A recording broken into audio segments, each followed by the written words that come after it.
One of the aspects of the prison privatization companies, and there was a list of 4 that you had, Arnie, and I was trying to think if they were the 4 biggest ones, but they operate, in my understanding, as an oligopoly, which means that there are only a few of these companies that exist that control a huge percentage of the market, if you will.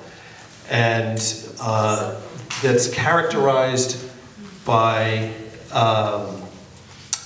interdependence. They work together. There's a rigid attachment to the status quo of what they're doing. There's little room for innovation to make life better for the prisoners in their care. And all of them have had some shady practice history or even scandal. And if there's an article I found today on the web, The Failed Promise of Prison Privatization by Richard Culp, who studies this. And it's really quite incredible how big brother-ish, if you will, these companies together have become.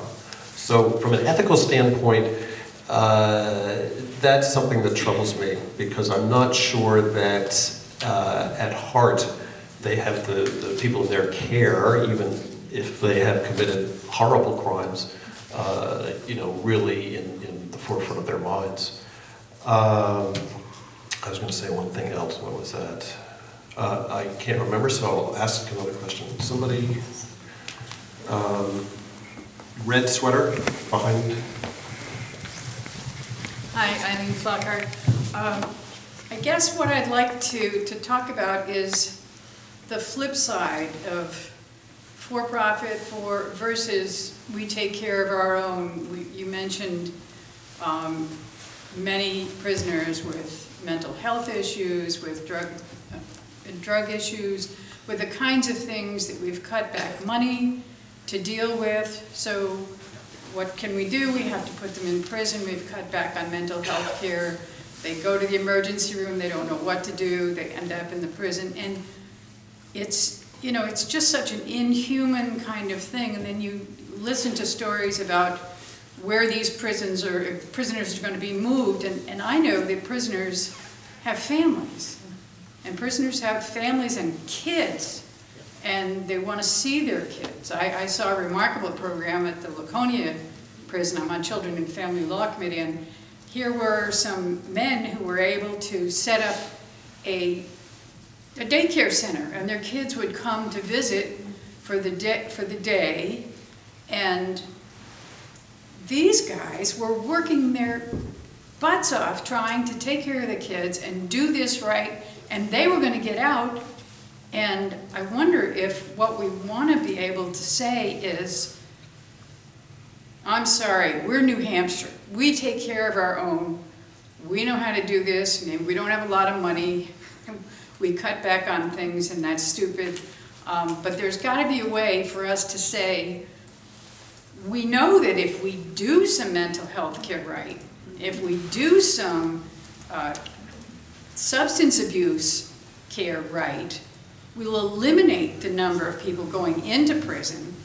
We'll rehabilitate them before they get there, or if they happen to be there, we can transition them back.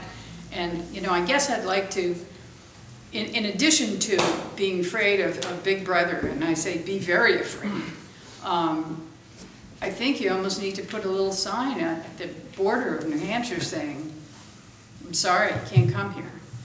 Isn't it cool to have fiscal responsibility, moral sensibility, and social science research all line up together?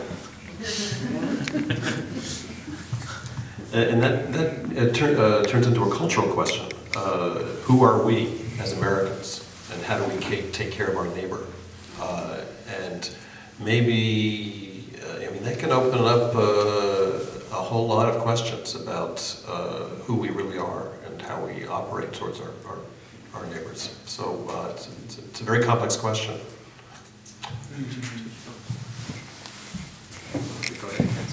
Hi. I would just like to ask about what Jason Faria, what you thought about I guess my question is, there was no talk about the laws in which people become incarcerated for, and whether it's the incentive of private companies or prison guard unions. It's the same incentive to have people incarcerated. So, for instance, drug decriminalization. I wanted to know what the state employee unions thought about that. As we know, Governor Lynch vetoed medical marijuana, and so I'm just curious: is that a sort of conflict of interest you have? Thankfully, no. And throughout this process, it's been great for me from a moral standpoint that I often have to have Arnie kick me under the table and say, "Don't forget about wages and benefits," because I'm the union guy. But SB 500. One of the reasons that it was primed to fail, actually, is we did our thorough assessment on this, and several groups have done a thorough assessment. Peter was in the room with us. One of the reasons it was clawed back was in part because of the members of our union who work inside the walls and public sentiment. And when we thought about how this was done, the Pew Research was great. All of the other research was great. The outcomes have been great. The people that were released are not coming back. They haven't had incidents in public. So that group has been very closely followed. In fact, there's I don't know if it came out yet. The Center for Public Policy has been working and should be releasing soon a study of those folks that were released due to SB 500 and how it affected the prison population, how it affected costs. So when we started this process, when we started all bumping into each other in our various advocacy, with our various advocacy hats over this privatization issue, we were doing some very, so a lot of heart-to-heart talks with members in the Department of Corrections. We also represent members of the Departments of Corrections and county facilities as well, like Stratford, for example. So when we were talking to folks, the model that everybody was aspiring to as professionals was the community corrections model.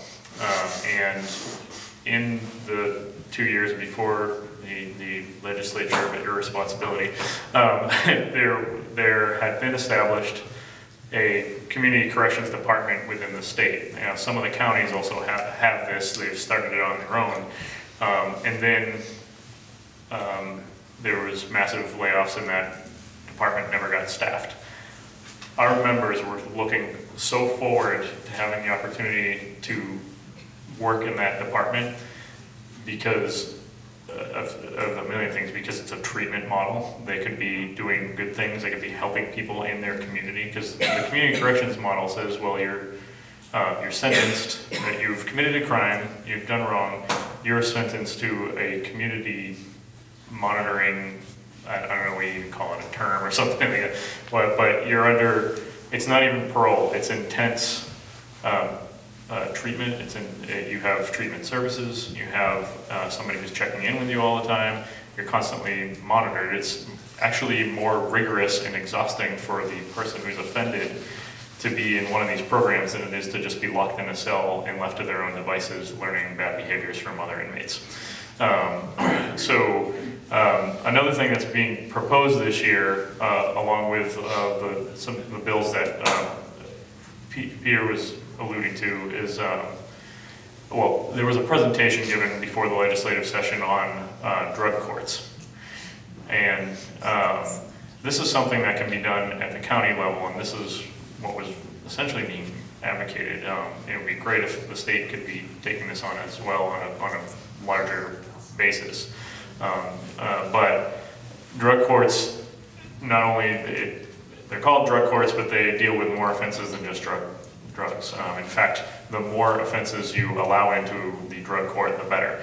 The judge takes a situation, assesses the risk, assesses you have professionals assess the mental health needs of the person that is in front of them, and they put them into the appropriate program with other people appropriate at the same risk level. So you're not taking somebody and putting them with a violent murderous offender who needs some serious treatment and help. And this person may need low-level help. If you put those risk populations together, you end up with a big mess. So from the union perspective, to get back to your question, this is what people want to do as professionals. This is what the training has been over the last 30 years, has been moving towards this treatment model. That's what people learn in school, and then they come to an underfunded, understaffed lockdown facility, and you change. And you're not applying all the things that you learned in school. So they want to get out of that because they would rather be helping somebody learn how to integrate into the community, not reoffend, get the treatment they need to change their behavior and live a normal life in our state and contribute to society.